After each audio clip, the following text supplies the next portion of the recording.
Hello friends, नमस्कार friends. आज हम हल करने वाले हैं अध्याय 11 को।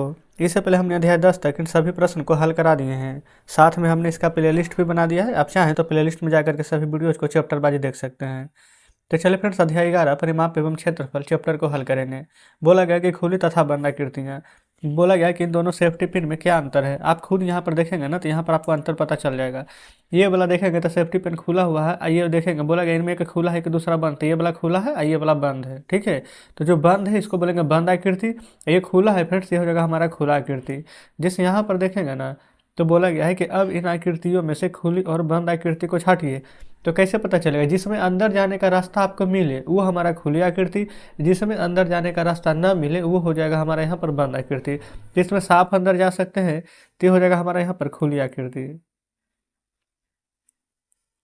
इसमें भी अंदर जाएंगे तो ये भी हो जाएगा हमारा यहाँ पर खुली आकृति। लेकिन इसमें कहीं से भी अंदर जा सकते हैं, ये तो पूरा बंद है, तो आप लिखेंगे बंद आकृति। ठीक है, यहाँ आइए, ये तो फिर से यहाँ पर देखेंगे खुला हुआ है, तो ये हो जाएगा यहाँ पर खुली आकृति। लेकिन वही इसमें देखेंगे तो ये तो बंद है तीनों तरफ से, तो ये हो जाएगा यहाँ पर हमारा बंद आकृति। वही फ्रेंड्स ये वाला देखेंगे तो ये भी बंद है, तो ये हो जाएगा हमारा बंद आकृति। ये इसमें देखेंगे तो ये भी बंद है, तो हो जाएगा बंद आकृति। यहाँ तक में तो कोई कन्फ्यूजन नहीं होनी चाहिए कि बंद आकृति और खुली आकृति में, है ना। चलिए आगे देखेंगे। यहाँ पर देखिएगा ना, तो यहाँ पर क्या बोला गया है कि बिंदुओं को मिला करके कुछ बंद आकृतियाँ बनाइए। अब बोला गया है कि वे आकृतियाँ जिसमें प्रारंभिक और अंतिम बिंदु एक ही होता है बंद आकृति कहलाता है। वे आकृति जिसमें प्रारंभिक और अंतिम बिंदु अलग अलग होते हैं वो खुली आकृति कहलाती है। ठीक है, तो कुछ बंद आकृति बोला गया है, जैसे यहाँ पर दिया गया है ना वैसे ही आपको बनाना है। चलिए हम भी कुछ यहाँ पर इस प्रकार से आकृति बनाते हैं। देखेंगे ये बंद है,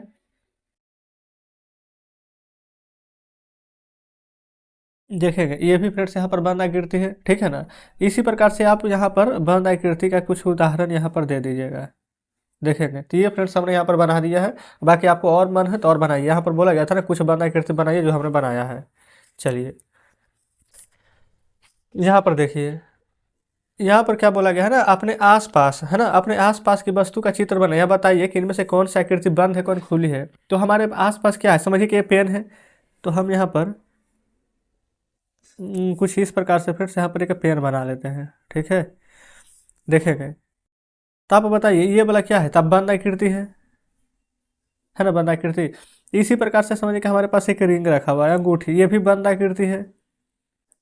ठीक है, हो सकता है कि आपके पास कुछ ऐसा चीज़ रखा हो जो खुली आकृति हो, जैसे कि मान लेते हैं कि कुछ इस प्रकार से है कोई खिलौना, तो देखेंगे इस प्रकार से अंदर जा सकते हैं, तो ये खुली आकृति है। तो लिख दीजिएगा, आगे चलिए। यहाँ देखेंगे चौथा बोला गया कि माचिस की तिलियाँ और कुछ तिनके लेकर के ना 5 बंद तथा 5 खुली आकृति बनाइए। माचिस का तिली ले लेना है आपको, है ना, 5 बंद आकृति बनाना है। 5 यहाँ पर खुला हुआ, तो मान लेते हैं कि माचिस की तिल्ली है एक, इस प्रकार से। फिर यहाँ पर माचिस की तिल्ली रख देते हैं ऐसे करके दूसरा, फिर ऐसे रख देते हैं तीसरा, फिर ऐसे मिला देंगे चौथा, तो इस प्रकार से बन गया ना बंद आकृति। इसी प्रकार से अब हम यहाँ पर एक माचिस का तिली ऐसे, दूसरा माचिस का तिली इधर और तीसरा माचिस का तिली इधर रख देंगे, तो इस प्रकार से बंद आकृति बन जाएगा। इसी प्रकार से खुला बोला गया है, तो एक माचिस का तिली ऐसे रख दीजिए, एक माचिस का तिली ऐसे रख दीजिए, खुला भी बन गया। ठीक है, चलिए आगे बोला गया यहाँ पर, क्या आप बता सकते हैं कि कौन सी बंद आकृति होगी सबसे कम तिल्ली से बनेगी और कौन सबसे यहाँ पर ज़्यादा तिल्ली से बनेगी। तो देखिए यहाँ पर तो दिया गया है फिगर, आप इसको देखिए ना, इसमें कौन सा ज़्यादा आकृति लग रहा है। बोला गया ऊपर बने हुए आकृति के चारों तरफ एक धागा लपेट करके धागे की लंबाई और लंबाई को घेरा बना करके बराबर हुआ कि नहीं बताना है। देखिए सबसे पहले देखेंगे ये 3 गो है, 1 2 3 तिल्ली लगा है, 1 2 3 4 5 तिल्ली, 4 तिल्ली 4 तिल्ली, तो सबसे कम तिल्ली इसमें लगा है और सबसे ज़्यादा तिल्ली इसमें लगा। इसका आंसर आ गया है। इसमें बोला गया चारों तरफ धागा लपेटिए। अब बताइए कि सबसे ज़्यादा धागा किस में लगा, सबसे कम धागा किस में लगा। तो फिर से आप खुद से कर सकते हैं ना। आगे है किसी बंद आकृति के घेरे की माप उस आकृति का परिमाप होता है, ये सभी बताया हुआ है। आगे यहाँ पर देखेंगे तो ये सभी दिया गया है कौन कितना कितना सेंटीमीटर के है नापने के बाद। आगे चलिए, यहाँ पर देखेंगे फ्रेंड्स कुछ बनाने वाला तो है नहीं, यहाँ भी देख लेंगे कुछ यही बताया ही गया है। आगे देखें, यहाँ पर देखेंगे ना तो ये भी फ्रेंड्स यहाँ पर कुछ बनाना नहीं है। तो चलेंगे फ्रेंड्स यहाँ पर आ जाते हैं अब अभ्यास 1 को। ठीक है, अब यहाँ पर इसको सॉल्व करेंगे। चलिए समझिएगा, सबसे पहले यहाँ बोला गया ना कि परिमाप याद करें। परिमाप कैसे याद करते पता है, सभी को जोड़ देंगे तब परिमाप आ जाएगा। वैसे फार्मूला होता है, वर्ग का परिमाप निकालते हैं ना तब 4 गुने भुजा आयत का 2 × L + B यानी लंबाई जोड़ चौड़ाई। तो देखेंगे ये सभी आकृति को जोड़ दीजिए। वर्ग का परिमाप होता है 4 गुना भुजा, या तो 4 में 25 से गुना कीजिए तो भी आंसर आ जाएगा, नहीं तो सभी को जोड़ देगा ना 25 25 25 25 चारों को, तो 25 चौ 100 सेंटीमीटर आ जाएगा आंसर। ये देखेंगे 20 20 40 और 30 30 60 जोड़ेंगे तो ये भी आ जाएगा 100 सेंटीमीटर आंसर। 10 10 20 और 40 40 80 80 और 20 ये भी आ जाएगा 100 सेंटीमीटर। 30 30 60 और 60 और 40 ये भी आ जाएगा 100 सेंटीमीटर। आगे फ्रेंड्स यहाँ पर फार्मूला वाला प्रश्न आएगा ना, हम वो भी बताएंगे। यहाँ देखेंगे, यहाँ पर देखिएगा तो इस प्रकार से सभी प्रश्न दिया गया। चलिए हल करते हैं दूसरे नंबर को। देखेंगे दूसरा नंबर में बोला गया है एक आयत का खेत की लंबाई या चौड़ाई दिया गया है, चारों ओर तार लगाने का कुल कितना खर्च होगा जो बताना। सुनिए, सबसे पहले आयत का परिमाप बराबर फार्मूला लिख देते हैं। आयत का परिमाप लिख रहे हैं, याद रखिएगा 2 into L plus B. L से लेंथ लंबाई, बी से ब्रेथ यानी चौड़ाई, तो 2 इंटू लंबाई है 20 और चौड़ाई है 10, तो लिखेंगे 20 जोड़ 10। ठीक है, कोई दिक्कत नहीं है। तो 2 इंटू अब 20 और 10 कितना हो जाएगा 30, और 30 दूनी के 60, सभी मीटर में है तो 60 मीटर आपका बिल्कुल सही जवाब आ जाएगा। ठीक है, तीसरे पर आइए। तीसरा में बोला गया एक आयताकार खेत की लंबाई और चौड़ाई ये दिया गया है, इसके चारों ओर ना बोला गया है 4 बार लगाई जानी है, तो कितना तार की आवश्यकता है जो बताना है। तो पहले परिमाप निकालिए। फार्मूला तो सेम हो जाएगा 2 इंटू एल प्लस बी। अब लिखते नहीं है, एल की जगह लंबाई 0.7 और चौड़ाई 0.5 लिख लेते हैं। लिख लिए हैं, देखिए और 2 गुना यहाँ पर ना 7 और 5 जोड़ेंगे तो 12 आएगा। एक एक अंक के बाद दशमलव है तो एक अंक के बाद दशमलव देंगे तो आंसर तो 2.4 आ जाएगा। मीटर है तो मीटर, अच्छा किलोमीटर है तो किलोमीटर में। लेकिन देखेंगे बार कितना लगाना है, 4 बार लगाना है, तो आंसर ये नहीं आएगा। अब 2.4 में 4 से गुना कीजिए तो 2496 9.6 किलोमीटर, ये हमारा यहाँ पर आंसर आ जाएगा। ठीक है, चलिए अब देख लेते हैं चौथे नंबर को। चौथा में बोला गया है कि एक त्रिभुज की भुजा 15 13 12 है। ठीक है, अब बोला गया है कि उस वर्ग की भुजा ज्ञात कीजिए जिसका परिमाप दिए गए परिमाप से दुगना है। तो यहाँ पर क्या करेंगे, त्रिभुज का परिमाप और तीनों भुजाओं का योग लिखेंगे। चौथा नंबर देखेंगे, त्रिभुज का परिमाप बराबर तीनों भुजाओं का योग। ठीक है, त्रिभुज का परिमाप कितना कितना दिया गया था, देखेंगे 15 13 और 12, इतना ही ना था, 15 13 12। उस वर्ग का भुजा ज्ञात कीजिए जो परिमाप के दिए गए त्रिभुज का दुगना है। देखिए अब इसको जोड़िए, 13 और 12 कितना हो जाएगा 25, तो 25 और 15 40, तो तीनों भुजा का योग कितना यहाँ पर आ गया है, देखेंगे 40। अब वर्ग का परिमाप यहाँ पर निकालिए। वर्ग का परिमाप क्या बोला गया था कि जो परिमाप यहाँ पर आ जाएगा निकल करके, त्रिभुज का परिमाप तीनों भुजाओं का योग से 2 गुना है, तो 40 का 2 गुना हो जाएगा 80।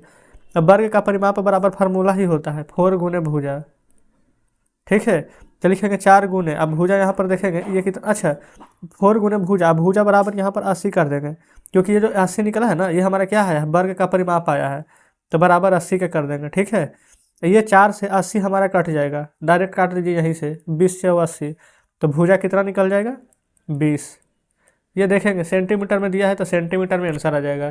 ठीक है, तो वर्ग के भुजा हमारा 20 सेंटीमीटर आ जाएगा। ये चौथा हल हो जाता है। चलिए आगे देखेंगे 5वें नंबर प्रश्न को। 5वां में बोला गया कि आयताकार मैदान की लंबाई चौड़ाई दिया गया है, एक वर्गाकार मैदान की भुजा की लंबाई भी दिया गया है 26 सेंटीमीटर। तो बताइए कि किसका परिमाप अधिक है। देखेंगे सबसे पहले यहाँ पर कैसे निकालिएगा, वर्ग का परिमाप बराबर फार्मूला लिखेंगे। अच्छा पहले आयत का परिमाप निकालिए, 2 इंटू एल प्लस बी होता है। 2 इंटू एल कितना है 35, अब बी कितना है तो 20, तो यहाँ पर 2 गुना 35 और 20 कितना हो जाएगा 5 और 3 2 5 55, और 55 दूनी ये आ जाएगा 110 सेंटीमीटर। वर्ग की भुजा है यहाँ पर 26, तब वर्ग का परिमाप निकालिए। तो वर्ग का परिमाप क्या होता है, तो 4 गुने भुजा, तब 4 गुने भुजा कितना है तो आप कहेंगे 26 सेंटीमीटर, लिख दीजिए 26, और 26 से चलो उतल से तो क्या आ जाएगा 104 सेंटीमीटर। तो बताइए किसका परिमाप अधिक है, 110 कि 120, 104, तो आप कहेंगे 110, तो लिख देंगे कि आयत का परिमाप यहाँ पर अधिक होगा। आगे बढ़ेंगे 6ठे नंबर पर।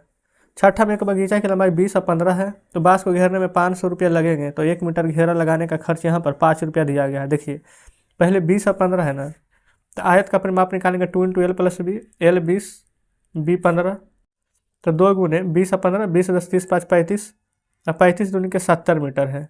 अब देखेंगे 1 मीटर घेरा लगाते हैं ना तो खर्चा है 5 रुपया, है ना 5 रुपया, तो घेरा लगाना कितना है तो देखेंगे यहाँ पर दिया गया है 70 मीटर, तो लिख देते हैं 1 मीटर का खर्च 5 रुपया, तो इसलिए 70 मीटर का खर्च तो 70 गुने 5 350 रुपया। लेकिन देखेंगे बांस का घेरा लगाने के बाद 500 रुपये में से कितने रुपये बचेंगे? देखिएगा खर्चा कितना हो रहा है, तो आप कहेंगे 350 हो रहा है ना। हमारे पास है कितना 500, तो 500 में से 350 घटाइए तो कितना आ जाएगा 150 ना।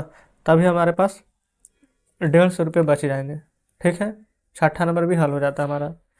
7वां पर आइए, बोला गया है कि लीला 9 वर्गा, यहाँ पर देखेंगे ना, लीला 9 वर्गा का टाइल खरीदती है, प्रत्येक 50 सेंटीमीटर है, तो वह टाइलों को कितना अनुसार एक वर्ग के रूप में रखती है, ये देखेंगे। ये फ्रेंड्स ए नंबर लीला है, अब बी नंबर यहाँ पर गौरी यहाँ पर दिया गया है, देखिएगा। तो ये वर्ग है, ठीक है। तो वर्ग का परिमाप यहाँ पर से निकालिए। ए नंबर में बोला गया है कि लीला द्वारा बनाए गए वर्ग का परिमाप क्या होगा, ठीक है ना। यहाँ पर ये बोला है लीला का यहाँ, तो चलिए यहीं सॉल्व करेंगे। बोला गया है प्रत्येक भुजा 50 सेंटीमीटर का है, ये 50, ये 50, ये 50, तो 50 50 50 तीनों कितना हो जाएगा 150। अब वर्ग का परिमाप होता है 4 गुने भुजा, तो 4 गुने ये 50, ये 50, ये 50, 150 हो जाएगा, तो यहाँ लिखेंगे 150। तो 15 चौके 60, तो यहाँ पर कितना आ जाएगा 600 सेंटीमीटर। ठीक है, नीचे देखेंगे दूसरा बोला गया कि गौरी द्वारा उसके टाइलों को रखने की व्यवस्था पसंद नहीं आती है, वह टाइलों को एक करोड़ से इस प्रकार से रखती है, तो इस आकृति में परिमाप कितना होगा। देखिए यहाँ पर क्या करेंगे ना, इस यहाँ पर भी सभी को वैसे ही निकालना पड़ेगा। तो इसको कैसे सजाएंगे, देखेंगे 1 50, 2 50, 3 50, 4 50, एक यहाँ पर बीच में, टोटल 5 बार यहाँ पर 50 आएगा। तब 50 गुने 5 करेंगे तो कितना आ जाएगा, 50 गुने 5 करेंगे तो 5 5 25, ये आ जाएगा 250। ये भी यहाँ पर वर्ग है, अब वर्ग का परिमाप होता है 4 गुने भुजा, तो 4 में 250 से गुना करेंगे तो 25 चौके 100 आ जाएगा, एक जीरो ये वाला, तो 1000 सेंटीमीटर आ जाएगा। तो ये हमारा हो जाएगा लीला का परिमाप, यही हमारा निकल गया यहाँ पर गौरी का परिमाप। ठीक है, ए और बी यहाँ पर हुआ है। आगे देखेंगे सी और डी में। सी में क्या बोला गया है ना कि दोनों में से किसका परिमाप अधिक है, तो किसका परिमाप अधिक था, तो लिख देंगे गौरी का। लीला सोचती है क्या इन टाइलों को रखने से कोई ऐसा भी तरीका है जिसमें बड़ा परिमाप ज्ञात किया जा सकता है, कि आप ऐसा करने का कोई सुझाव दे सकते हैं, लेकिन टाइल का किनारा आपस में मिली हुई होना चाहिए, टूटी हुई नहीं। तो फिर आप इसको खुद से करके देखेंगे, है ना, कोई दिक्कत नहीं है। आगे आइए, क्योंकि बनाने वाला प्रश्न तो बन चुका है। नीचे दिए गए चित्र में ना ए तथा बी आकृति को देखिए और यहाँ पर तुलना करना है। तो तुलना क्या करना है, देखेंगे इसका क्षेत्रफल अधिक होगा किसका, तो जो बड़ा आकृति है उसी का क्षेत्रफल अधिक होगा। ठीक है, वही यहाँ पर नीचे देखेंगे बताया भी गया है। ठीक है, फिर इसको में देखिए कौन सा आकृति बड़ी है और क्यों, तो सी बड़ी है। क्यों बड़ा है, क्योंकि इससे यहाँ पर क्षेत्रफल इसका अधिक है, इसलिए बस इतना ही करना है। आगे देखेंगे, फिर यहाँ पर देखेंगे कुछ इस प्रकार से चित्र दिए गए, वही आपको देख करके बताना है कि किसका क्षेत्रफल अधिक है किसका कम। ठीक है ना, चलिए तो बस फ्रेंड्स इतना ही था। नीचे देखेंगे तो अभ्यास हमारा 2 आ गया है। तो आज हमने अभ्यास 1 और यहाँ पर आगे के इंट्रोडक्शन सभी यहाँ पर हल कर दिए हैं, कल अभ्यास 2 को भी हल कर देंगे। तो वीडियो अच्छी लगे फ्रेंड्स तो वीडियो को लाइक और चैनल को सब्सक्राइब कर दीजिएगा। कुछ भी कहना हो कमेंट बॉक्स में बताइएगा। चलिए ठीक है, मिलते हैं आपसे कल नेक्स्ट वीडियो में नेक्स्ट चैप्टर के साथ।